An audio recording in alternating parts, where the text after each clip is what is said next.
지난 8월 대전의 한 고등학교에서 20대 남성이 휘두른 흉기에 교사가 크게 다치는 사건이 발생한 지 벌써 100일이 훌쩍 지났습니다.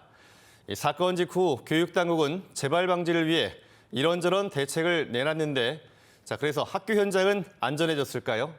먼저 김성국 기자가 취재했습니다. 지난 8월 교사 피습 사건이 발생했던 고등학교를 다시 찾았습니다. 사건 이후 학교 건물 일부에 잠금 장치를 설치했습니다.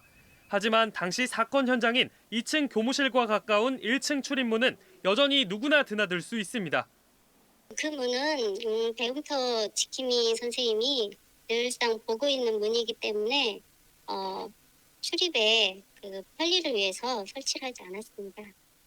교사 피습 사건 직후 대전시 교육청은 긴급 예산을 편성해 신청한 188개 학교에 출입 통제 장치 설치비를 지원했습니다.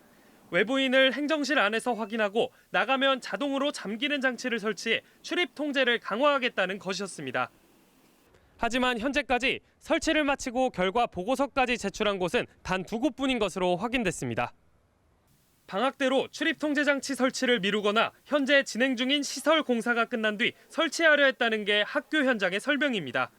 배움터 지킴이 증원 역시 예산 문제 등으로 당장은 어려운 상황입니다. 제가 있는 여기를 기준으로 하면 없었어요. 자율학습까지는 일도 안 해요. 가장 안전해야 할 학교 안에서 교사가 외부인에게 피습을 당했는데도 100일 넘게 현장은 달라진 게 없다는 게 교사들의 증언입니다. 여전히 학교 안전에 구멍이 크고 그리고 선생님들은 그런 무방비 상태의 선생님들뿐만이 아니고 학생들도 왜냐하면 아직 인력이 지원되지 않았고 시교육청은 다시 내년 2월 말까지 출입 통제 장치 설치를 마치도록 하고 배움터 지킴이도 예산을 마련해 442명에서 530여 명으로 확대하겠다고 밝혔습니다. MBC 뉴스 김성국입니다.